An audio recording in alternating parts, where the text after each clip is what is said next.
Okay. Well, we met with the president for the first time since all of these issues started, even though we have requested repeated meetings with Leader Thune, Speaker Johnson, and the president. We have very large differences on health care and on their ability to undo whatever budget we agree to through rescissions and through impoundment, as well as pocket rescissions. And I think for the first time, the president heard our objections and heard why we needed a bipartisan bill. Their bill has not one iota of Democratic input. That is never how we've done this before. When I was leader, we negotiated 4 times with Republicans, and we never had a shutdown. And so it's up to the Republicans whether they want to shut down or not. We've made to the president some proposals. Our Republican leaders will have to talk to him about them, but ultimately he's the decision maker.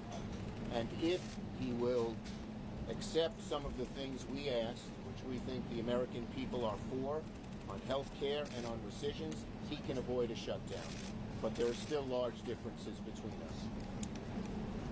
There was a frank and direct discussion with the President of the United States and Republican leaders, but significant and meaningful differences remain.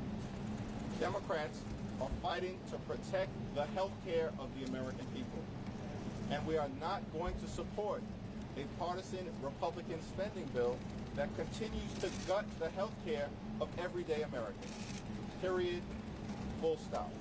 There's a Republican-caused healthcare crisis that is causing hospitals and nursing homes and community-based health clinics all across the country, in rural America, urban America, small-town America, the heartland of America, and black and brown communities throughout this country.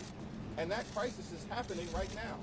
And that's why we believe there is urgency to both keeping the government open, reaching a bipartisan spending agreement that actually meets the needs of the American people in terms of their health, their safety, their economic well-being and quality of life, while also addressing the dangerous Republican healthcare crisis. We laid out to the president some of the consequences of what's happening in healthcare. And by his face and by the way he looked, I think he heard about them for the first time. The closing of rural hospitals. The fact that so many clinics are closing. And I don't know if he knew this before, but the fact that people will pay $4,000 more a year, $400 more a month, close to $5,000 more a year on their health care premiums if we don't do anything. And people don't know what to do. The average working family can't afford that. I told him how I met a mother who was crying to me because her daughter had cancer. And what has happened with health care, with what they have done, she's going to watch her daughter suffer and maybe die. And so he seemed to, for the first time, understand the magnitude of this crisis, and we hope he'll talk to the Republican leaders and tell them we need bipartisan input on health care, on rescissions, into their bill.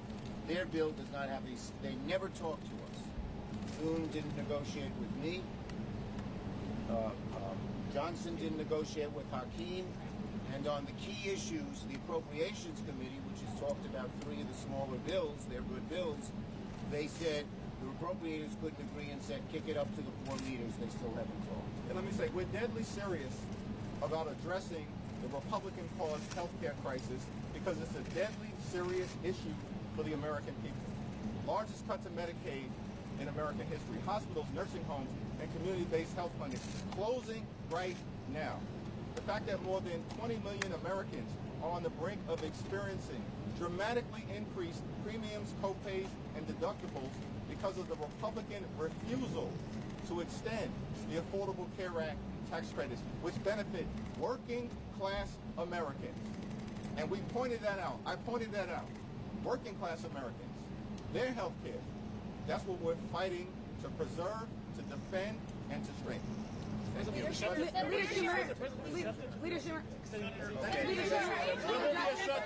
a shutdown?